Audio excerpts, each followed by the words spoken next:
Hi, everyone, and welcome to this week's episode of Relationship Talks. I'm your host, Laurie Brooke, and together we will get to take a look at what goes on behind closed doors.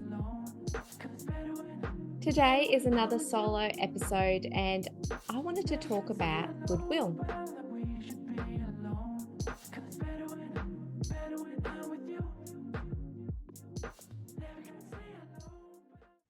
So, with Valentine's Day just being 2 days ago, I thought what a great opportunity to talk about goodwill when those feelings of love and affection and romance are still in the air.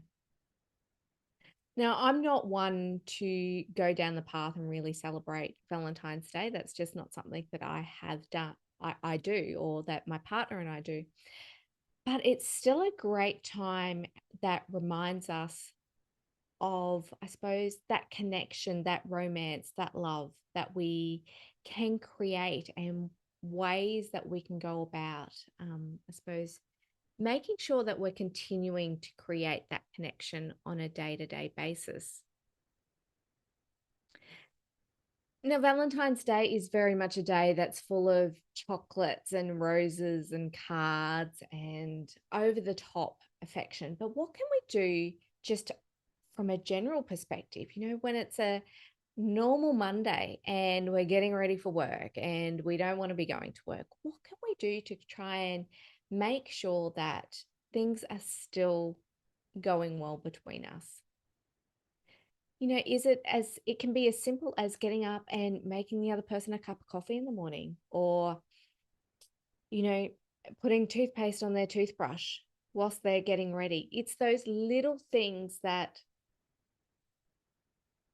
you kind of think are not important, but it might show your partner that you are thinking of them, that, you're trying to help them. And that's what this goodwill is about. It's about being inclusive and making the other person feel good inside. Like, doing those things might not take very much time for you at all, but it could mean the world to your partner.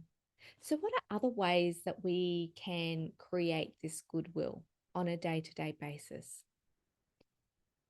It could be things as simple as sending a text message, picking up the phone, coming home and just organizing dinner yourself, um, going out for a walk in the afternoon together, going to the coffee shop and picking them up a coffee and bringing it back to them and surprising them, whether it's at work or at home or wherever it may be.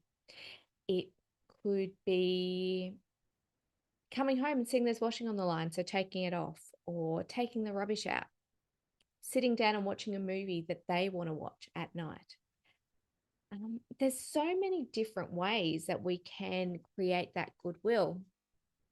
And sometimes it's just a matter of really thinking about it and looking at what's around, because it is very easy to fall into a that's their job, that this is my job type mentality when you're doing the mundane tasks day in, day out. You kind of fall into these roles naturally.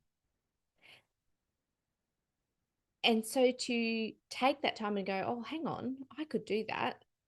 I've got 5 minutes to spare that, I can wash the dishes, I can take the washing off, I can put a load on, whatever it might be. Kind of goes, you know what? They tried to lighten the load for me. And sometimes I know it might go unnoticed. And you might feel like, well, I did that and they didn't say thank you. They didn't respond in a way.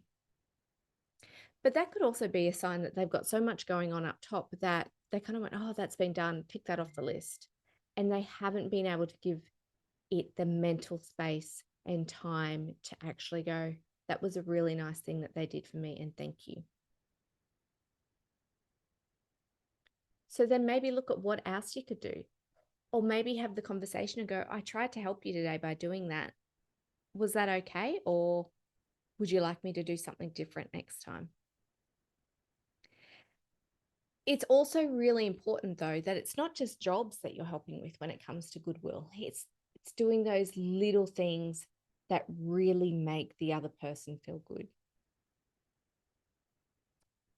So what could that be? It could be saying, hey, I know you're a bit tired and stressed. Would you like to go read a book, have a nap? I'll take the kids out so the house is nice and quiet. Or I know we're supposed to be going out to see friends this afternoon. You don't really look like you're in the mood. Would you like me to cancel? Or I'm happy to go by myself. So it's recognizing where they're at and saying, hey, what can I do to help fill up your bucket that little bit more?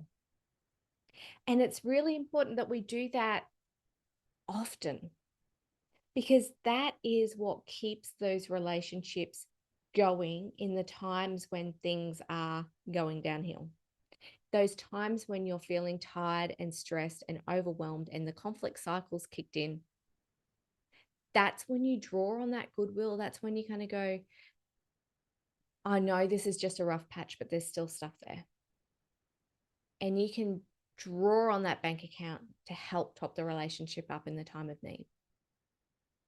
So I hope Valentine's Day was a really nice one for you, especially if it's a day that you celebrate and put a lot of meaning into. But equally, let's make every day a day that is one of trying to fill up each other's buckets, of trying to make sure that we are doing what we can to make our partners feel good. That will make us feel good, and that will make our relationship good in the long run. Remember, the choice is yours. Make today and every day the very best it can be. And next week, I will see you for a wrap up of our previous few episodes. Have a fantastic week all. Bye for now. And thank you so much for listening to this week's episode of Relationship Talks. If you can, I would love for you to jump on and leave a review. And whilst you are at it, don't forget to like and subscribe to our YouTube channel. Please join me again next week when we get to take a look behind closed doors at someone else's relationship. But until then, I am your host, Laurie Brooke, and remember, the choice is yours, so make today and the week the very best it can be.